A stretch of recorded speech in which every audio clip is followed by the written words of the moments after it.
안녕하세요. 서울시민교회 성도 여러분들. 첫 번째 강의인 서론 강의, 두 번째 강의인 창세기, 세 번째 강의인 출애굽기, 네 번째 강의인 레위기를 넘어서 다섯 번째 강의인 민수기까지 오시느라 정말 수고 많으셨습니다. 이제 얼마 남지 않았습니다. 마지막까지 최선을 다하셔서 유종의 미를 거두실 수 있는 모든 성도님들이 되시기를 간절히 바랍니다. 네, 먼저 저희가 민수기를 살펴볼 때 제목을 먼저 살펴보기를 원합니다. 왜냐하면 이 민수기의 제목이 원래는 민수기가 아니었기 때문입니다. 히브리 성경을 보게 되면 첫 구절의 다섯 번째 단어인 베미드바르가 바로 이 민수기의 원래 제목입니다.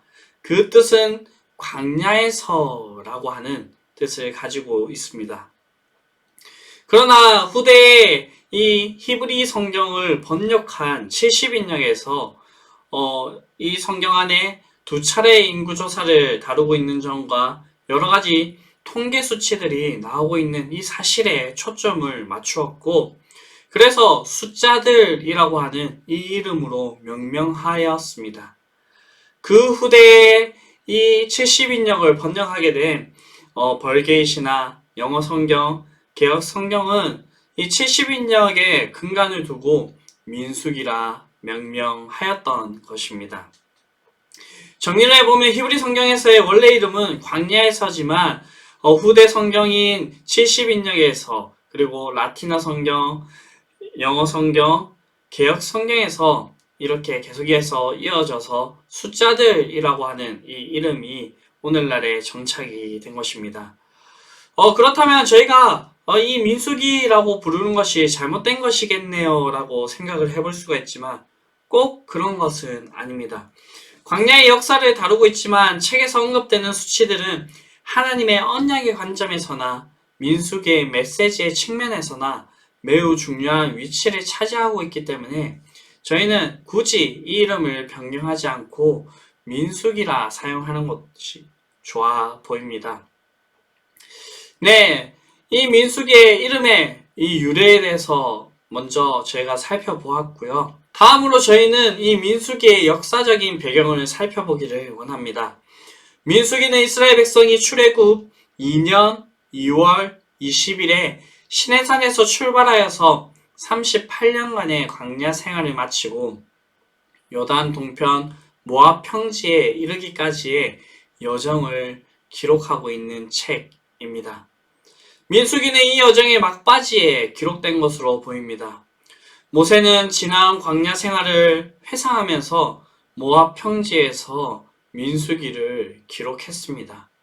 민수기의 배경은 행진의 출발지인 시내산과 12정탐꾼을 파견하고 불신앙으로 하나님을 대적했던 실패의 장소 가데스 바네아, 그리고 38년 동안 유랑한 바란 광야와 가나안 입성 전 마지막 정착했던 요단 동편의 모압 평지가 본서의 중요한 무대입니다.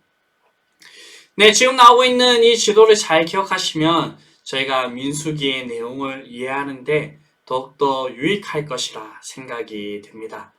네, 이 지도를 잘 기억해 주시면 감사하겠습니다. 그렇다면 이 민수기의 기록 목적은 무엇일까요?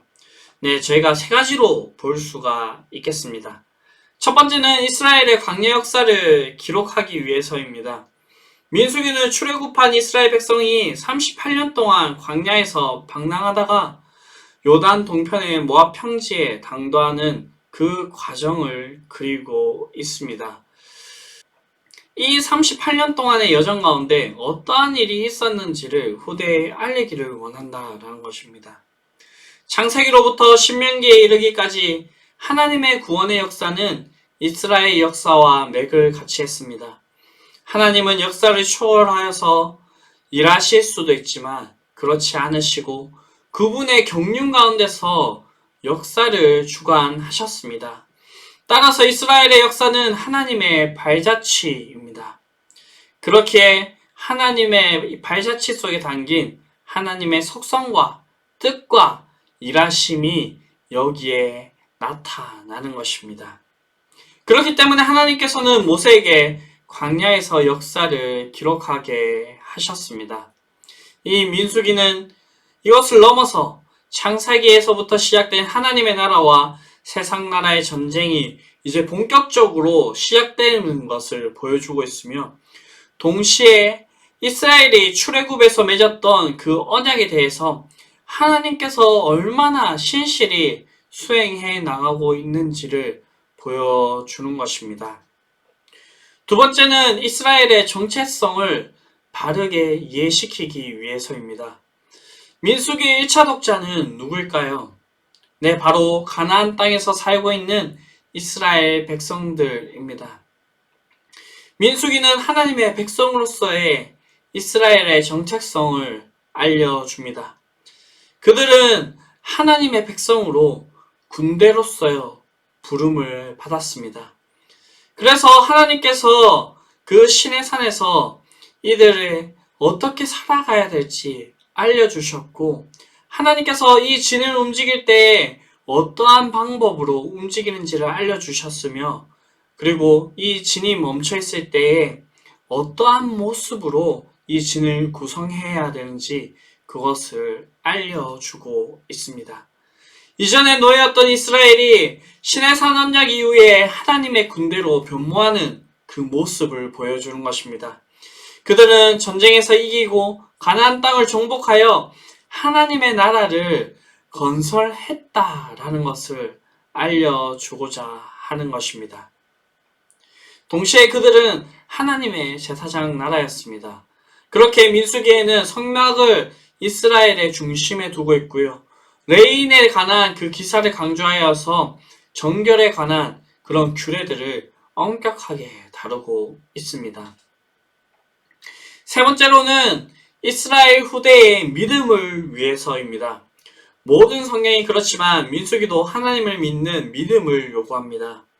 특히 민수기에 나오고 있는 전쟁 상황 가운데, 그리고 이들이 이동할 때 그 모습들이 너무나도 잘 나타나고 있습니다. 이스라엘 백성들은 하나님을 불신할 때 실패하게 되고, 하나님을 의지하게 될 때 승리하게 되는 그런 모습을 보여줍니다. 이러한 사건은 놋뱀 사건에서 너무나도 극명하게 드러나게 됩니다.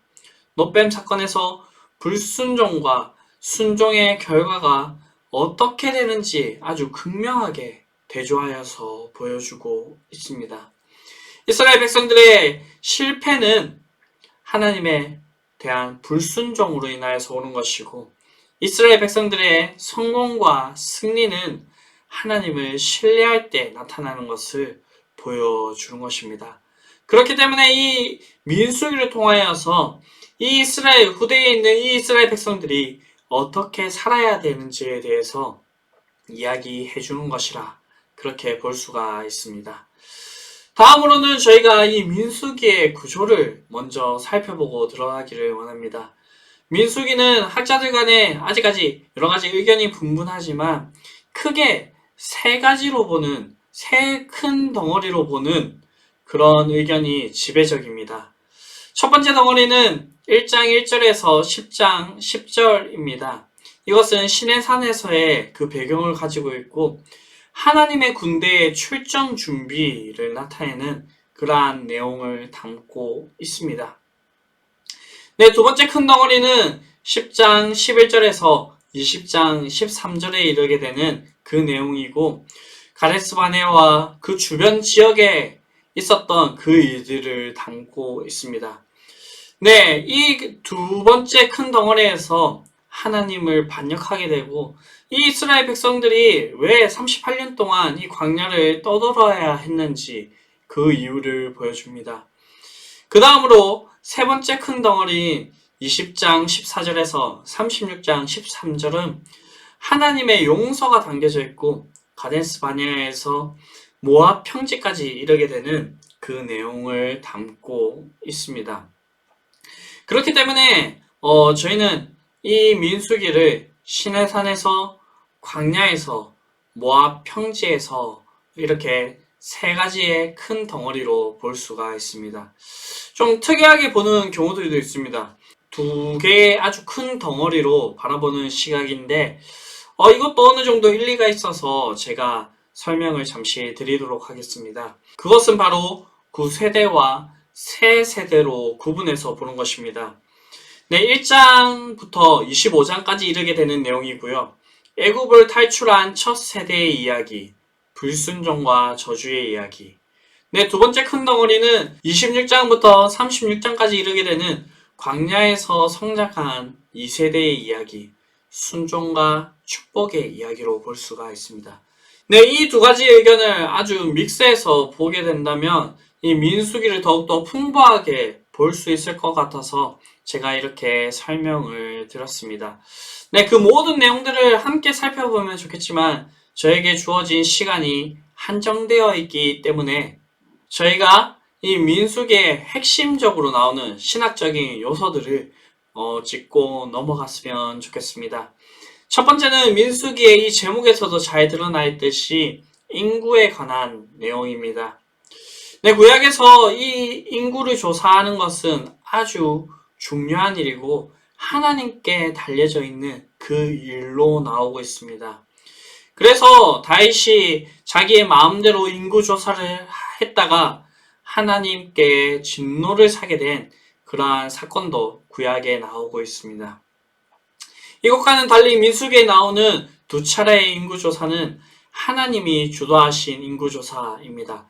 민수기 1장과 26장에 나오게 되는데 네, 이것은 좀 다른 내용을 담고 있습니다.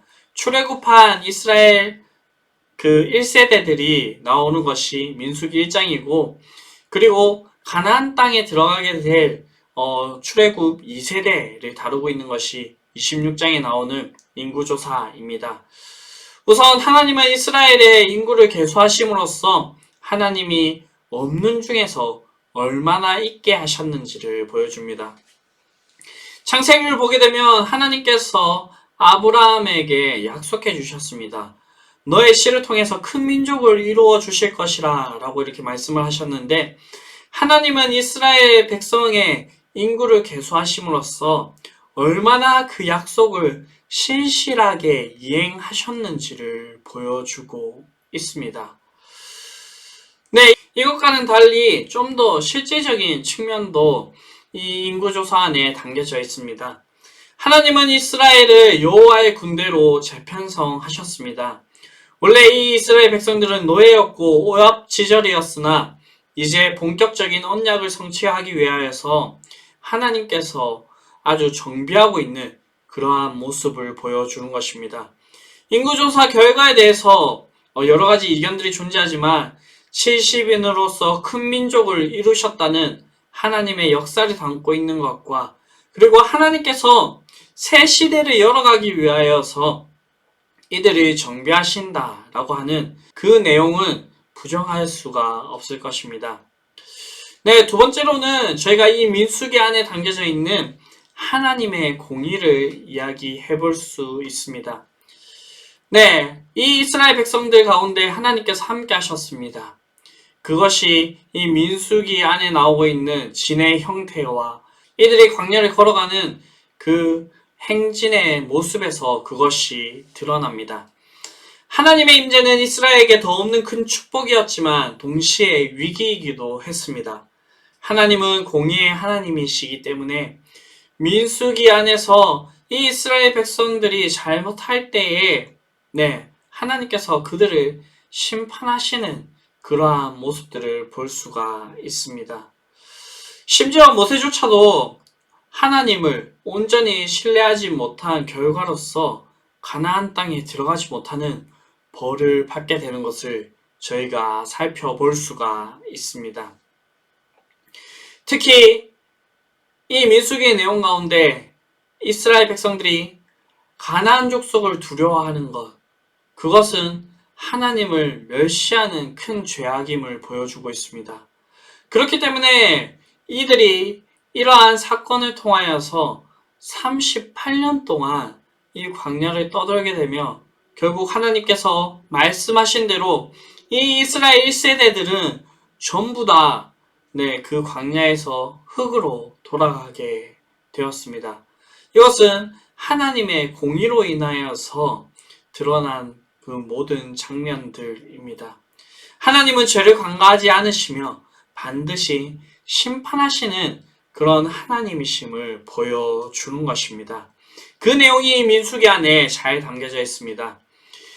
다음으로는 하나님의 언약이 두드러지게 나타나고 있습니다.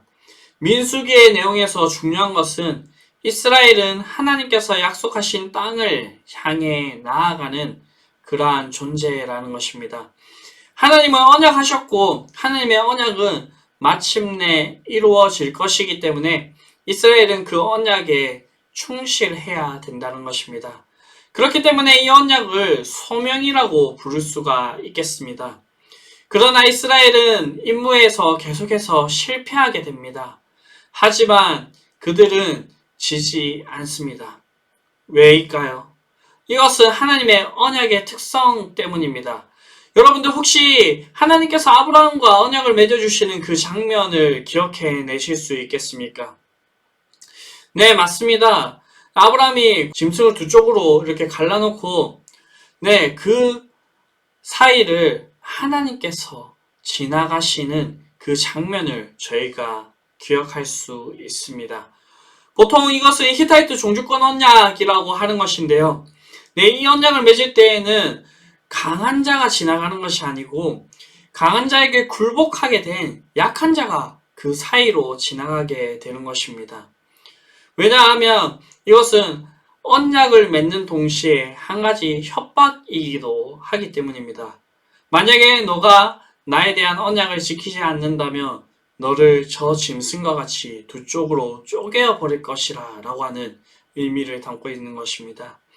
하나님께서 언약을 맺어주실 때 그 사이에 당연히 아브라함이 지나가야 되지만 하나님께서는 하나님 자신이 그 사이로 지나가시는 그 모습을 보여줍니다. 어떤 신학자는 이것을 두고 하나님의 자기 저주라고도 얘기를 합니다. 그렇기 때문에 하나님께서는 이 언약에 대해서 끝까지 지켜야 될 의무를 가지고 계신다라는 것입니다. 이스라엘 백성들이 불성실하게 그 언약을 대하지만 하나님께서는 신실하셔서 그 언약을 온전히 이행하고 성취하시는 그 모습을 볼 수가 있습니다. 이 가운데서 하나님께서 얼마나 자비하신지도 드러나고 있습니다. 하나님은 그 말 그대로 노하시기를 더디하시고 인자가 많아서 죄악과 허물 그것을 심판하시기도 하시지만 그것에서 용서를 해주시는 분이십니다. 하나님께서 모세의 기도를 들으시고 노뱀을 만들어서 그것을 쳐다보는 그 사람들을 모두 다 살려주셨고 발람의 이야기에서 나오고 있듯이 이스라엘의 실패에도 불구하고 하나님은 신실하셔서 언약을 통해서 하나님께서 마침내 그들을 구원하실 것이라 라고 하는 것을 잘 드러나 있는 것이 바로 민수기입니다. 그렇기 때문에 저희가 다음으로 살펴볼 것은 순종입니다. 이스라엘 백성들에게 하나님이 요구하시는 것은 순종입니다. 하나님의 나라는 하나님의 주권을 인정하고 하나님의 말씀에 철저히 순종하는 그런 나라이기 때문입니다. 하나님은 제사보다 순종을 원하신다라고 말씀을 하셨습니다. 그렇기 때문에 민수기의 첫 4장에 같은 구절로 마치는 것은 결코 우연이 아닙니다. 1장 54절, 2장 23절, 3장 51절, 4장 49절에 이스라엘 자손이 그대로 행하되 모세에게 명령하신 대로 행하였더라 입니다. 이스라엘의 지는 각자 정해진 위치가 있습니다. 이탈하거나 선을 넘지 말아야 하고요. 특히 레인의 책무는 엄격하게 드러납니다. 그것을 침해할 때 하나님은 엄중히 대응하시는 그 모습을 저희가 볼 수가 있습니다. 고라의 반역 때에도 하나님께서는 하나님의 질서에 도전하는 그들을 가만히 두시지 않으셨습니다. 하나님은 모세에게 옷단귀에 숯을 만들어서 달게 하고 계명을 지킬 것을 기억하게 하셨습니다. 그렇기 때문에 하나님께서 이 민수기를 통하여서 보여주시고자 하는 것은 하나님께 순종하는 것입니다. 그리고 저희가 이 민수기를 통해서 볼 수 있는 것은 하나님의 연단입니다. 민수기 다음에 나오고 있는 이 신명기 8장 2절에 보게 되면 하나님께서 이 광야 생활을 하는 동안에 백성의 마음을 낮추시고 그들이 하나님의 말씀에 얼마나 순종하는지를 시험하시기 위해서 이 광야 생활을 하게 하셨다라고 하는 그런 모세의 회고가 있습니다. 네, 모세는 40년의 광야의 생활은 이스라엘의 믿음을 시험하신 기간이라고 이야기를 한 것입니다. 광야는 인간들이 살기에 적합하지 않은 땅입니다. 광야에서 인간들은 무기력할 수밖에 없고 그곳에 홀로 남겨진다면 죽을 수밖에 없는 존재입니다. 이 광야에서 살아남는 방법, 그것은 오직 하나님만을 의지하는 것입니다.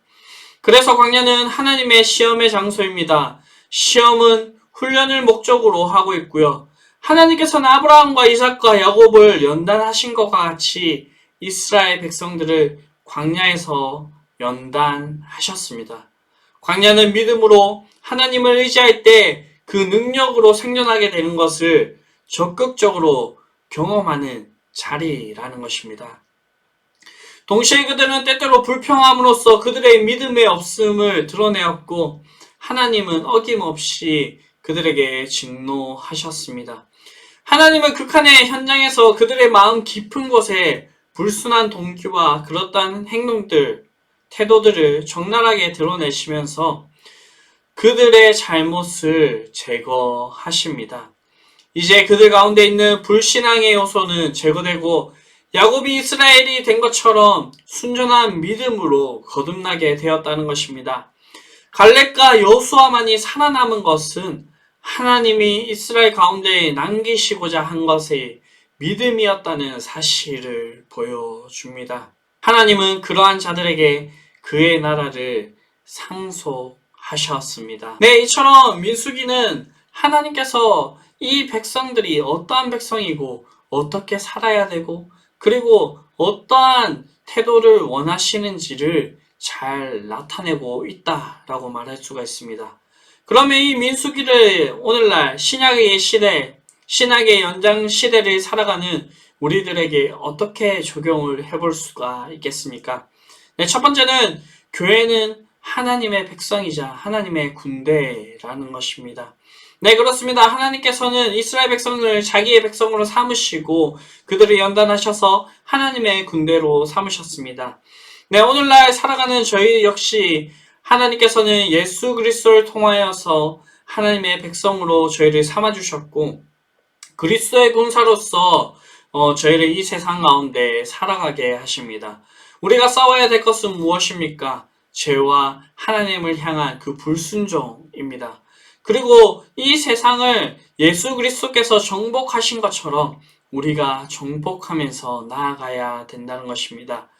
민수기의 끝에 하나님께서 이들에게 약속의 땅을 주신 것처럼 우리도 마침내 승리하게 될 것이고 하나님께서 예비하신 나라인 우리의 본향으로 들어가게 될 것입니다. 두 번째는 교회는 광야교회를 반면교사로 삼는다는 것입니다.